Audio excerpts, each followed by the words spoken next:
प्रस्तावित रेल्वे ब्रिजच्या बांधकामानिमित्त आता हा जो आपला ब्रिज पाडण्यात येणार आहे, त्यानंतर जे डायव्हर्जन्स सोलापूरवासियांना घ्यायचे आहेत त्याबद्दल ऑलरेडी अधिसूचना जारी करण्यात आलेली आहे पोलीस आयुक्तालयाकडून.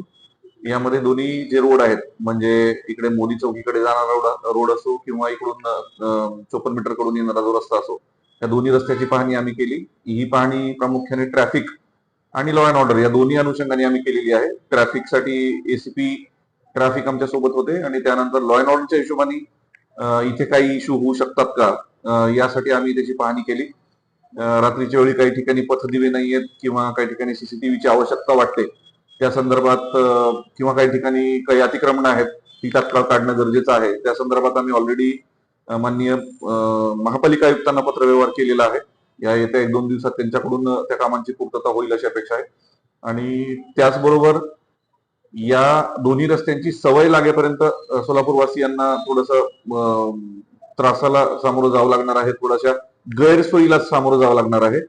आणि या सर्व गोष्टींची सवय लागेपर्यंत आम्हालाही थोडासा बंदोबस्त इकडे वाढवावा लागणार आहे. त्या अनुषंगाने मी आज या रोडची पाहणी केलेली आहे.